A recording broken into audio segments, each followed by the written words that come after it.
But I have a ton of lovely, wonderful. I remember when my sister came home from Iowa State, and she was an art major, and I can remember one afternoon going out to the old golf course on the hillside, and we had watercolor paper and watercolors, and took our water jug, and we sat out on that hillside at the golf course out east of town, or west of town, and did landscapes of the Kingsley Township, and that was, I was in awe of her ability and her willingness to take her little sister along to participate in a fun project like that. You don't still have those pictures, do you? Oh, I don't, but another memory I have, because I loved art and I think she inspired me, Mr. Lawrence, Bill Lawrence, was an English teacher that I think instilled a love of reading in a lot of his students.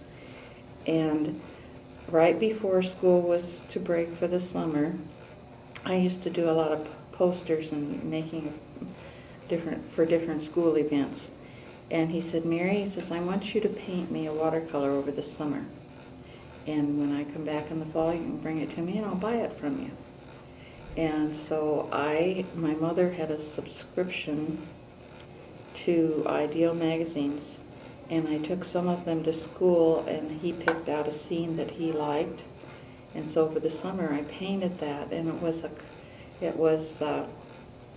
an autumn scene, if memory serves me right. But I got it all ready, and when bright, even the day before classes began and the teachers were in the building, I ran over to the school, and we had framed the picture. My dad had helped frame it. And I took it over to Mr. Lawrence, and he was very complimentary and very nice, and he gave me $25.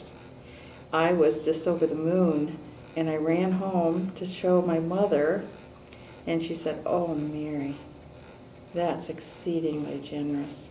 She says, I think you ought to take 20 of that back to him and tell him thank you for his generosity, but your mother thinks that 5 would be a great plenty.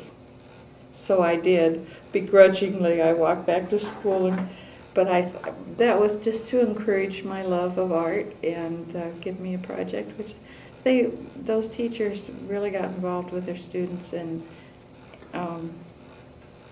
gave them opened the world to them. I vaguely remember his name. I didn't have him as a teacher and stuff, but that's a nice story. Oh, and he was a very slender man, and kind of prissy in his way. And I can remember a story when I was probably a sophomore, or even a freshman. There was a student named Chuck Wickstrom, and the class, Mr. Lawrence's English class, had all gathered and were sitting at their desks, and they were all chatting with one another before Mr. Lawrence arrived and the class was to begin. And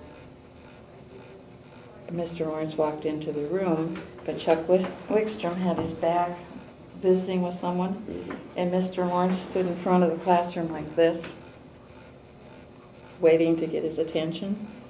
And finally Chuck turned around and he says, oh, Mr. Lawrence, he says, I didn't know you were here. You must have come in sideways. I didn't see you come in. So we had a lot of fun, and they took a lot of guff from the kids and tolerated it well.